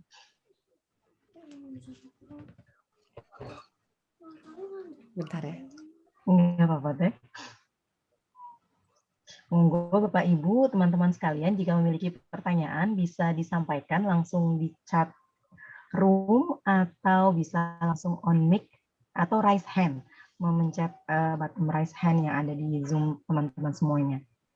Saya rasa materinya sangat menarik ya, karena memang ekonomi keluarga itu sepertinya memang menjadi salah satu basic banget dan salah satu ketika mungkin ya buat yang persiapan pernikahan, maksudnya Samara salah satu persiapan itu maliyah begitu ya, persiapan keuangan atau finansial begitu. Nah ini sangat baik banget buat kita diskusi saat ini. Monggo Teh, kalau mau dilanjutkan tadi Ya, penjelasan investasinya. oke ya. Jadi gitu ya. Yang paling aman itu adalah investasi seperti deposito ya untuk taraf untuk nilai tertentu yang dijamin oleh pemerintah ya. Nah, biasanya benchmark-nya itu jadi seperti itu. Jadi kalau misalnya ada investasi yang resikonya lebih gede dari deposito, tapi dia nawarin return-nya hanya setara deposito, ya mendingan taruh duitnya di deposito aja gitu ya. Hmm. Biasanya ada temen pinjam duit, bilang mau investasi, nanti dia ngasih bagi hasil, ternyata bagi hasilnya kecil banget, sementara resikonya nggak balik kan gitu ya. Udah mending taruh di Hmm. deposito aja gitu. Tapi kalau misalnya ada yang tadi nawarin resikonya return-nya tinggi banget, kita juga harus siap dengan resikonya. Hmm. Makanya biasanya dalam investasi itu ada kaidah jangan taruh telur dalam semua keranjang ya. Dalam satu keranjang ya. Jangan taruh semua telur dalam satu keranjang. Karena tadi kalau misalnya ternyata satu jenis investasi ini ngedrop, maka jangan sampai dana kita itu hilang semua gitu ya. Makanya kalau teman-teman saudara-saudara kita di Cina itu biasanya kan kalau punya duit mereka itu investasi di berbagai kaki gitu ya. Ada yang investasi di Hmm. bidang finansial, ada yang diinvestasikan di bidang saham dan perdagangan gitu ya. Ada yang investasi di bisnis langsung. Karena yang namanya perekonomian dunia itu kan selalu seimbang ya. Jadi kalau misalnya kayak apa namanya perputaran ekonomi kayak kemarin lagi, jadi kayak perputaran ekonomi ketika kemarin pandemi itu lagi apa namanya lagi mengkerut ya semuanya ya, biasanya dana itu larinya di diemnya di bank kan gitu ya. Jadinya dananya diam di bank. Jadi ada yang naruh di sektor finansial gitu ya karena sektor apa namanya realnya nggak bisa jalan, nggak bisa muter gitu. Nah, ketika Hmm. sekarang udah mulai bergeliat kembali, biasanya sektor realnya mulai muter lagi gitu ya. Dana dari bank kan dikeluarin ya, ditarik, diambil, terus diinvestasikan di dunia yang lebih real, di dunia finansial yang lebih real. Nah ini juga akan membentuk satu keseimbangan baru gitu. Makanya biasanya kayak gitu ya. Sebagian mungkin kita tetap taruh di tempat yang aman, sebagiannya lagi ke tempat yang beresiko gitu ya. Kalau misalnya dananya ada banyak ya bisa dibagi di beberapa kanal. Sambil kita juga belajar nanti mana sih sebetulnya yang paling nyaman buat kita, karena setiap orang itu punya karakter yang berbeda-beda gitu. Jadi ada yang emang orangnya itu safety player gitu ya. Dia senangnya tuh yang aman-aman. Jadi kalau misalnya naruh duit di reksadana, tiap hari dia pantengin harganya gitu ya, capek lah jadinya gitu ya. Ada juga orang itu yang emang sifatnya itu senang berpetualang gitu ya, adventurous, dia senangnya cari yang menantang gitu ya. Oh, habisnya duit saya, nggak apa-apa, nanti invest lagi. Terus pas invest lagi dapat duit gede, dia seneng gitu ya. Nanti invest lagi duitnya habis, ya udah gitu. Jadi ada yang senangnya kayak gitu. Nanti kita bisa lihat, oh ternyata saya ini orangnya lebih cocok dengan model-model yang mana gitu. Kayak gitu. Oke, menarik sekali memang bicara tentang investasi. Ini juga saya dapat chattingan untuk pertanyaan satu Teh untuk terkait dengan investasi. Pertanyaannya adalah, menurut Teh Patra begitu, beli rumah lewat KPR dan beli rumah cash itu bagaimana begitu yang paling, ya mungkin dilihat dari segi ekonomi syariahnya dan kemudian cara main amannya gitu. Dan satu lagi pertanyaan yang berikutnya adalah investasi apa yang paling aman buat mahasiswa, misalnya kayak sekarang ini Teh, mungkin kami di sini kan mungkin ada yang alhamdulillah misalnya dapat pendanaan scholarship begitu yang mungkin bisa disimpan tetapi mungkin tidak banyak begitu Teh. Mungkin seperti apa gitu pengelolaannya yang baik. Iya, Masya Allah ya. Jadi kalau kita bicara tentang hukum ya, baik secara cash ataupun secara syariah, KPR itu diperbolehkan ya. Jadi kalau di Indonesia sendiri fatwa MUI sudah mengeluarkan fatwa boleh untuk mengeluarkan mengambil rumah dengan cara KPR syariah. Jadi silakan aja, secara syariat itu nggak ada masalah gitu ya. Secara secara harga KPR itu akan memberikan tingkat investasi yang cukup baik. Jadi kalau misalnya kita sekarang ngambil dana kredit misalnya ya, kredit kita ambil misalnya rumah harganya 1 miliar, kan suka dihitung-hitung tuh ya, kalau dananya 1 miliar, terus kita nyicilnya sekian-sekian, sebetulnya kita itu harus bayar 2,5 miliar loh gitu ya buat rumah itu, bukan 1 miliar. Tapi biasanya rumah itu sendiri juga nilainya akan naik. Jadi ketika waktunya dijual ya, dia udah lunas, kita bayar 2,5 miliar, sebetulnya kita masih tetap untung karena ketika dijual misalnya harga rumahnya sudah 4 miliar, sudah 5 miliar gitu. Jadi walaupun ada selisih dari KPR dengan cash, itu sebetulnya kita masih untung kalau kita ngambil rumahnya yang normal ya, jangan yang overprice gitu. Nah, kalau misalnya ternyata kita punya cash-nya dan kita ingin tenang gitu ya, maka itu juga diperbolehkan tentu saja. Apalagi kalau misalnya kita nggak punya rencana untuk investasi gitu. Tapi kalau misalnya kita pingin nih sebetulnya ya, kita punya duit cuma segini-gininya, kita masih ingin naik haji, kemudian kita ingin nyoba bisnis juga gitu ya, terus kita juga punya rencana mau kuliah lagi gitu ya dan segala macam, maka nggak masalah kalau misalnya dananya itu kita bagi-bagi.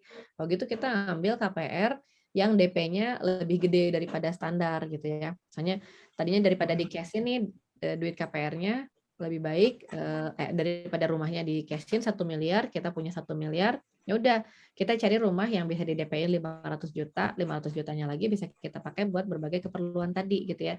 Entah itu buat bisnis, entah itu buat sekolah tadi, atau buat naik haji tadi, atau buat segala macam tadi. Nah, nanti cicilannya itu kan juga jadi jauh lebih ringan ya, karena kita nggak ngambil KPR full seperti yang yang ditawarkan oleh para developer gitu. Nah, itu bisa jadi cara untuk membagi-bagi resiko tadi juga gitu ya. Di satu sisi kita tetap bisa leluasa karena kita pegang cash gitu ya. Di sisi lain kita juga nggak terlalu terbebani dengan nilai hutang yang terlalu besar gitu.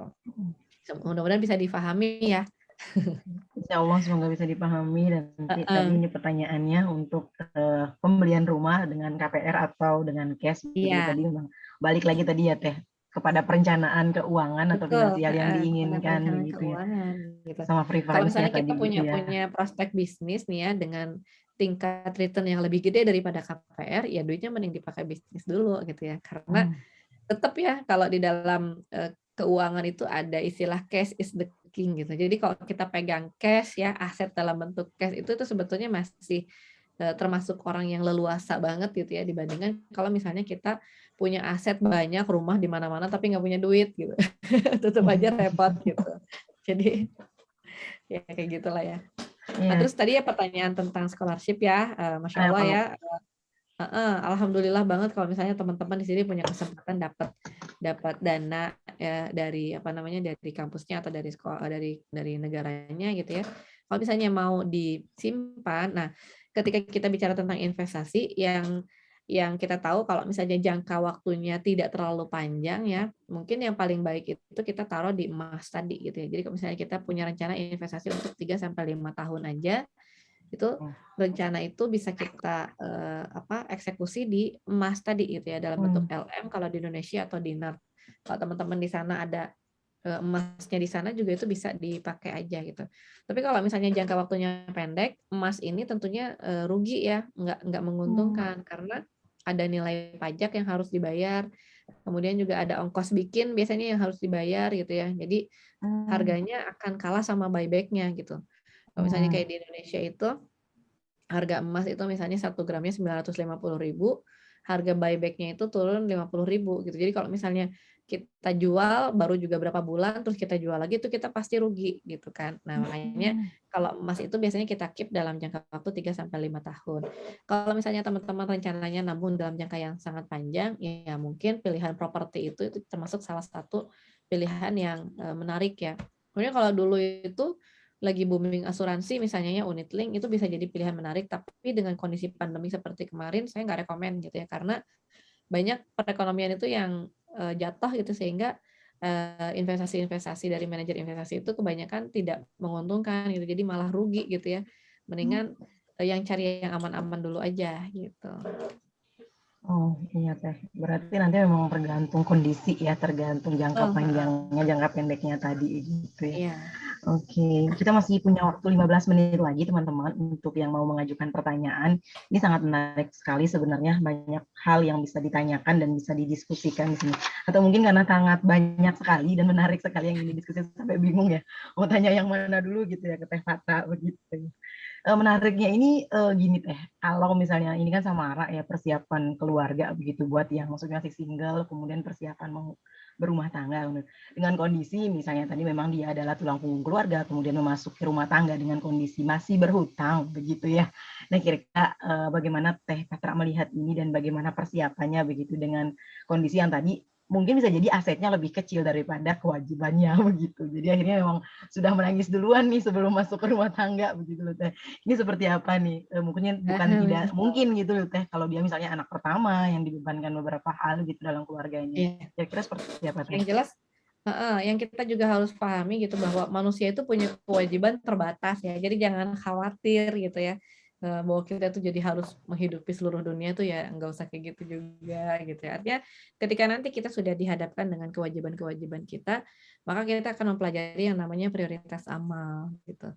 Misalnya teman-teman yang laki-laki di sini biasanya menanggung keluarga, terus kemudian punya keinginan untuk menikah gitu ya, untuk berkeluarga. Maka nanti prioritas utama untuk penanggungan itu tentunya kepada istri dan anaknya gitu ya. Sementara yang lainnya yang wajib ditanggung itu biasanya cuma orang tua aja gitu. Dan orang tua sendiri juga harus ditanggung itu dalam kebutuhannya saja gitu ya, dalam kebutuhan pokoknya saja, dalam kebutuhan yang normal dan wajarnya aja gitu ya. Itu kan misalnya orang tuanya pengen beli Ferrari misalnya atau orang tuanya pengen keliling dunia gitu ya.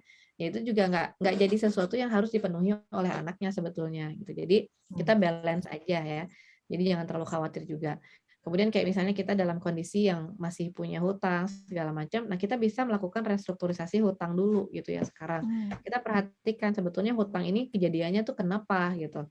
Kalau misalnya karena memang kita itu salah dalam melakukan manuver ekonomi, berarti kita harus melakukan perbaikan-perbaikan ya, mengatur kembali supaya hutangnya itu bisa cepat diberesin ya, bisa cepat diberesin. Karena bagaimanapun juga hutang ini akan jadi beban buat kita sampai lunas kan gitu. Apalagi kalau misalnya nanti kita menikah, jangan sampai jadi beban juga buat keluarga kita gitu ya. Kalau misalnya bayar hutangnya dengan pernikahan ya itu udah deh gitu ya. Jadi kayak zaman-zaman dulu gitu ya. Terus saya mau nggak bisa bayar hutang sama keluarga si Anu, ya udah saya menikah saja gitu ya sama keluarga si Anu. Itu mah beda bahasannya. Cuman yang jelas ketika misalnya kita memang punya hutang, maka mau menikah atau tidak ya, itu tetap suatu kondisi yang tidak baik gitu. Jadi tetap harus kita lakukan restrukturisasi. Beda kayak misalnya kita punya hutang dengan kita ngambil KPR. Kalau misalnya kita ngambil KPR, kita emang punya hutang, tapi kita punya aset sebagai backup-nya gitu. Jadi sebetulnya nggak apa-apa gitu ya kalau hutangnya itu dalam bentuk seperti itu. Tapi kalau misalnya hutangnya buat makan sehari-hari gitu kan, jumlah kewajibannya bertambah, tapi asetnya nggak bertambah karena setiap habis makan dikeluarin lagi, setiap habis makan dikeluarin lagi, ya yang kayak gitu itu yang harus dilakukan restrukturisasi gitu ya. Bagaimana caranya kita bisa memperbaiki situasi dan kondisi keuangan supaya kondisi ini tidak terus-menerus terjadi gitu kan. Tapi sebetulnya kalau saya sih ngerasa teman-teman yang ada di sini ya, di Taiwan, apalagi belum menikah ya, seharusnya sih dalam kondisi yang sangat memungkinkan untuk bisa punya tabungan gitu ya. Jadi bukan berhutang, tapi justru bisa nabung.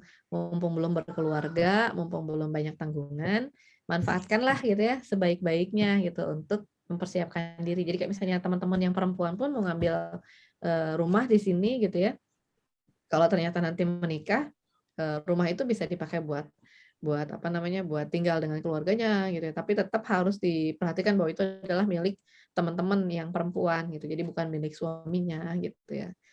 Kurang lebih seperti itu sih. Jadi jangan khawatir ya, dengan apa namanya, dengan kewajiban-kewajiban, karena insya Allah dalam Islam itu ada prioritas-prioritas amalnya gitu.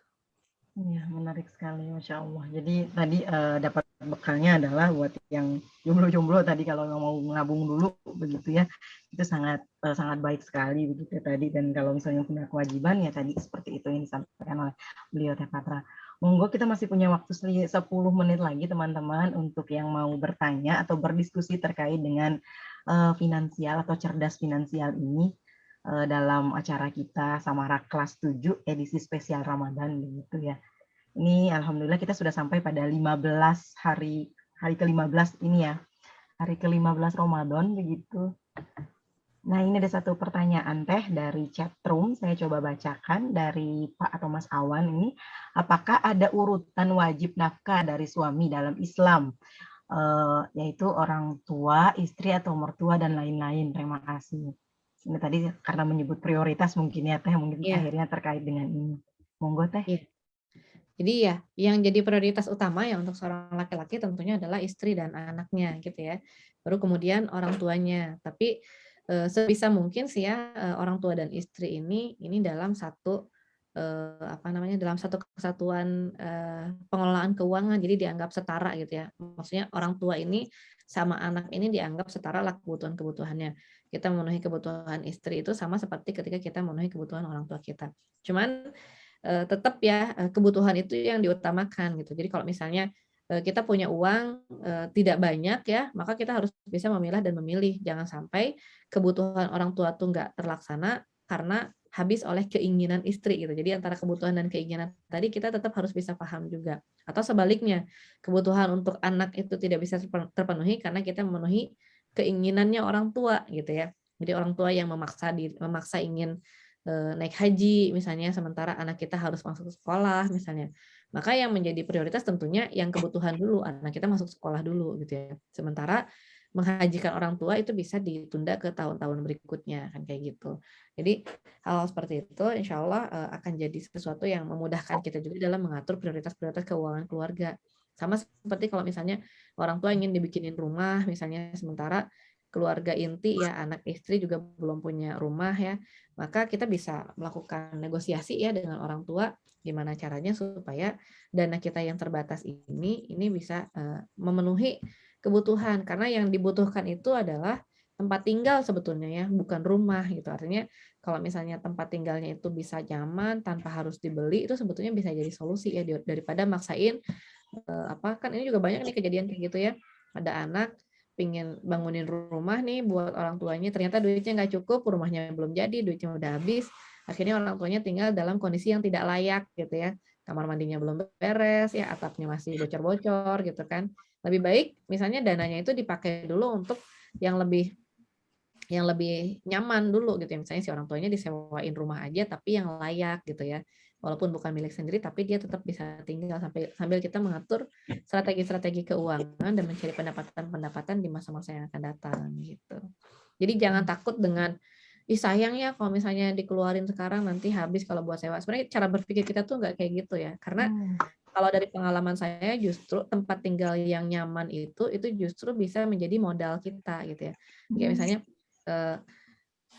teman-teman tuh kadang-kadang suka mikir kayak gini, yang penting kita punya rumah deh, walaupun kecil gitu ya, walaupun jelek misalnya gitu ya, terus akhirnya maksain diri beli rumah di dalam gang sebelah sana, terus rumahnya itu nggak layak, terus anak-anaknya itu nggak bisa hidup sehat, rumahnya lembab gitu ya. Mendingan nyewa aja gitu ya, tapi rumahnya itu layak dan kita itu bisa lebih produktif di situ. Kayak misalnya teman-teman mau apa namanya ngajar anak-anak gitu ya, kalau rumahnya layak itu bisa bikin kelas gitu ya, bisa pokoknya bisa dipakai untuk menggenerate pendapatan di masa-masa yang akan datang, jadi lebih produktif lagi gitu daripada rumah maksain nggak bisa dipakai, terus juga nggak bisa ngapain kita gitu ya, mau tiktokan aja juga nggak bisa gitu ya karena tidak instagramable misalnya, jadi nggak bisa cari duit dari tiktok juga kan gitu ya, kayak gitu-gitu deh.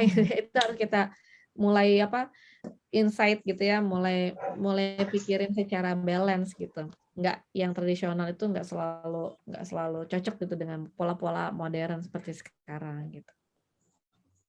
Ya, menarik banget tadi yang kesimpulan satu. Saya mungkin memang orang yang terpapar itu juga teh, yang tadi prinsip asal punya dulu gitu, meskipun kecil. Jadi tapi ini dapat insight baru banget begitu, karena memang tadi setuju banget kalau nyaman, produktivitas begitu.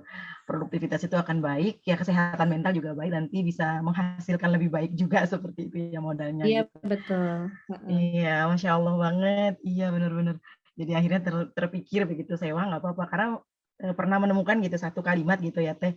Eh, kalau nyicil kan maksudnya dapat rumahnya gitu, tapi kalau ngontrak penting ngontrak terus setiap tahun, itu juga kalau dikumpulin duit ngontraknya udah bisa beli rumah juga katanya gitu. Ternyata tadi insight barunya itu adalah tadi gitu ya. Yang penting adalah tempat tinggal yang nyaman gitu ya. Alhamdulillah tidak ada kewajiban ya di dalam Islam itu ketika maksudnya berumah tangga harus memiliki rumah begitu ya. Jadi Nggak ada akhirnya ya. ya Yang nggak penting ada bisa kewajiban. tinggal ya. Ya Allah iya. Jadi alhamdulillah banget, ini insight yang sangat baik banget begitu. Nah, ada satu kalimat ini Teh untuk penutup satu pertanyaan. Ini mungkin bisa dikasih insight yang baru Teh. Ada satu kalimat, berutang untuk produktif bukan untuk konsumtif. Pendapat Teh Patra seperti apa? Sekalian kita menutup sesi kita pada hari ini. Monggo Ya. Teh. Jadi di dalam Islam ya, berhutang itu adalah sesuatu yang memang sebaiknya dihindarkan gitu ya. Bahkan Rasulullah SAW sendiri juga memberikan ancaman yang cukup berat ya buat orang-orang yang memudah-mudahkan dirinya dalam berhutang gitu ya. Kayak misalnya orang-orang yang berhutang itu nanti akan tergadai jiwanya gitu ya, tidak bisa masuk surga sampai hutangnya lunas dan segala macam gitu ya. Jadi sebisa mungkin ya kita memang menghindari berhutang gitu ya. Tapi kalau berinvestasi atau mencari investor itu sebetulnya beda lagi gitu ya. Seperti yang tadi mungkin dibilang sebagai hutang produktif tadi, ini sifatnya memang kita ingin mencari kemaslahatan bersama gitu. Ada orang-orang yang memang dia tuh punya duit dan dia nggak bisa mengembangkan duitnya gitu ya. Dan kita bisa bekerja sama dengan orang itu untuk memanfaatkan hartanya supaya tidak diam, jadi lebih bisa bermanfaat. Ketika misalnya Teh Irna nih ya punya uang, daripada dikekep-kekep juga nggak akan jadi apa-apa gitu ya. Saya bilang sama Teh Irna di sini tuh banyak loh orang-orang yang membutuhkan pekerjaan. Kalau misalnya Teh Irna mau, saya bisa nih buka pabrik misalnya gitu ya. Teh Irna mau invest nggak? Nah itu saya berhutang kepada Teh Irna ya secara transaksional, tapi sebetulnya hutang itu adalah hutang yang yang bermaksud untuk memutar perekonomian masyarakat gitu ya. Dan di dalam Islam hal-hal seperti itu tuh sangat-sangat disarankan. Makanya Islam itu memperbolehkan dan merekomendasikan transaksi-transaksi yang sifatnya profit sharing ya, ada musyarakah, ada mudharabah gitu ya. Jadi kalau misalnya Teh Irna tadi minjemin uangnya ke saya gitu, itu namanya mudharabah gitu kan. Saya berbisnis dengan pakai uangnya Teh Irna itu namanya mudharabah. Tapi kalau misalnya saya bilang sama Teh Irna saya ini cuma punya uang segini gitu ya. Saya mau bikin pabrik uangnya kurang. Teh Irna mau join nggak? Nah, kalau kita join pakai duit barengan, itu namanya musyarakah gitu. Dan itu sesuatu yang sangat terpuji di dalam Islam karena memang mendiamkan uang itu bukan sesuatu hal yang baik. Makanya kalau misalnya tadi kita maupun berhutang, ya hutang dalam kondisi kita bisa lebih produktif, bisa menolong orang banyak gitu ya, bisa memberikan hasil lebih baik lagi, bisa mengembangkan harta orang lain juga gitu ya. Maka itu sangat-sangat diperbolehkan ya. Sama seperti ketika Rasulullah SAW membawa dagangannya Khadijah gitu ya. Ya dalam kondisi transaksional emang dia berhutang kepada Khadijah, tapi kan ini dalam posisi beliau akan mengembangkan hartanya Khadijah gitu ya, seperti itu. Alhamdulillah. Sangat inspiratif sekali, begitu insight baru banget buat kita semua untuk persiapan membina keluarga Samara begitu. Sakinah mawaddah warahmah, insya Allah sangat bermanfaat sekali. Nah itu adalah tadi pertanyaan sesi terakhir mungkin Teh, untuk dari berakhirnya sesi kita pada hari ini.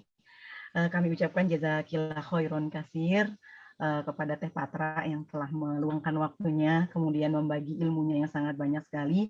Semoga menjadi amal jariah Teh Patra, dan semoga selalu dilimpahkan kesehatan, keberkahan, sehingga kita nanti bisa bertemu kembali dalam kondisi-kondisi yang lebih baik dan lebih bermanfaat lagi. Nah, mungkin kalau bisa disimpulkan, tadi ada beberapa poin begitu, namun sebelum saya kesimpulan, saya boleh dong minta dari Teh Patra closing statement buat pertemuan kita pada hari ini. Monggo Teh. Ya, terima kasih sekali lagi atas kesempatannya ya Teh Irna dan teman-teman semua untuk memungkinkan saya bersilaturahim bersama saudara-saudara yang jauh ini gitu ya. Mungkin di akhir kesempatan ini saya cuma ingin kembali mengingatkan bahwa pada hakikatnya kembali lagi ya bahwa tujuan kita dalam melakukan planning itu adalah sebagai bagian dari ikhtiar kita mencapai ridha Allah Subhanahu wa taala. Kita ingin beribadah dengan harta kita gitu ya, dan kita tidak menjadikan hati kita itu ada pada harta kita, dan kita tidak menaruh harta kita itu di dalam hati kita gitu ya. Jadi kita santai aja ya, kita santai, kita cari duit, kita kembangin, kita manfaatkan, kita belanjakan gitu ya, kita bagikan kepada orang-orang yang membutuhkan, kita tabung sebagian untuk kebutuhan-kebutuhan kita, insya Allah dalam kondisi kita itu tidak menjadi orang yang sangat-sangat terpaku pada pemikiran-pemikiran tentang harta gitu ya. Jadi itu sebagai sesuatu yang sifatnya teknis aja gitu ya. Anggap aja diri kita ini bendahara, anggap aja diri kita ini sebagai pengelola ya, pengelola yang diamanahi oleh Allah Subhanahu wa taala harta untuk dipertanggungjawabkan di akhirat nanti gitu. Jadi kurang lebih seperti itu ya. Barakallah buat teman-teman yang masih muda sudah punya kesempatan untuk melanglang dunia. Saya walaupun hobi traveling ini belum nyampe kemana-mana gitu ya. Jadi baru sampai hobi doang gitu ya travelingnya. Ya mudah-mudahan teman-teman bisa memanfaatkan kesempatannya di sana bisa mempelajari banyak hal gitu ya. Jadi kalaupun misalnya bekerja di sana, jangan sampai pekerjaan-pekerjaan itu dikerjakan secara statis ya, cuman gitu-gitu aja, tapi usahakan supaya bisa meningkatkan skill dan kemampuan. Syukur-syukur ilmu dan teknologinya juga nanti bisa dipakai gitu ya untuk dikembangkan dan memperbaiki situasi dan kondisi teman-teman semua di masa-masa yang akan datang. Jangan sampai skillnya tuh tadi gitu ya mandek terus tergantikan gitu. Ya mungkin itu aja dari saya Teh Irna ya. Mohon maaf lahir batin atas segala kesalahan. Terima kasih atas perhatiannya semuanya. Assalamualaikum warahmatullahi wabarakatuh. Waalaikumsalam warahmatullahi wabarakatuh. Sekali lagi kami ucapkan jazakillah khairon kasir kepada Teh Patra yang sudah bersedia membagi ilmu, dan tadi menarik satu kalimat penutupnya itu adalah pastikan bahwa jangan sampai hati kita berada pada harta kita, fokus pada harta kita, dan jangan menyimpan harta itu di dalam hati kita begitu ya. Masya Allah banget begitu. Nah kalau boleh saya menyimpulkan, tadi ada beberapa poin begitu, 3 hal yang perlu kita perhatikan ketika ingin cerdas finansial itu adalah kita memahami tentang pendapatan keluarga itu seperti apa, kemudian planning tentang pengeluarannya, dan planning tentang tabungan atau investasi keluarga itu seperti apa. Nah karena tadi hakikatnya semuanya, tadi ada satu kata-kata yang menarik, mungkin Bapak Ibu yang sudah bekerja atau yang biasa dilakukan audit begitu ya, di audit manusia saja sebegitu mengerikannya begitu, apalagi lagi di audit Allah begitu, yang dimana tidak ada kesempatan sedikit pun begitu untuk berkelak tentang ketidakjujuran begitu ya. Nauzubillahi min dzalik, semoga kita adalah orang-orang yang diberkahi, bisa mempertanggungjawabkan dan memanfaatkan harta-harta kita di jalan Allah. Amin Allahumma amin. Sekian untuk sesi kita pada hari ini. Selanjutnya kita akan pindah ke sesi yang berikutnya, yaitu adalah mungkin ada satu informasi dari Khoir Express terkait dengan teman-teman yang merindukan snack atau makanan Indonesia. Monggo saya persilahkan kepada Budi untuk videonya, Bu, sebelum kita menutup.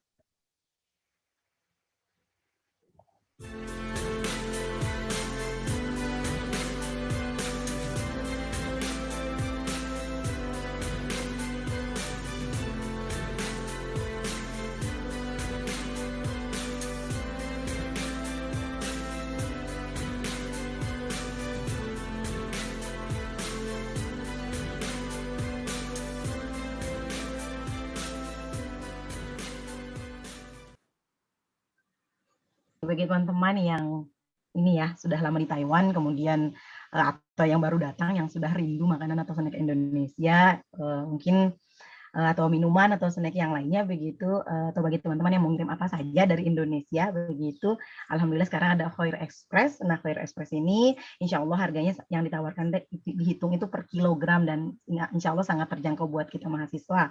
Nah, untuk mengirim kosmetik, makanan atau herbal itu sekitar 95.000 per kilogram, kemudian untuk pakaian, garment dan aksesoris hanya 90.000 per kilogram begitu. Nah, insya Allah sangat terjangkau sekali ya teman-teman. Nah, cara mendapatkan harga diskon ini, insya Allah mudah, teman-teman bisa memakai ID card yang akan didukung oleh Formit Store. Nah, dalam pembuatannya bisa langsung ke Instagram @formitstore, kemudian bisa langsung menghubungi Mbak Isfi di line ID @isfi.kulubana. Insya Allah akan dijawab segera dan bisa dipakai.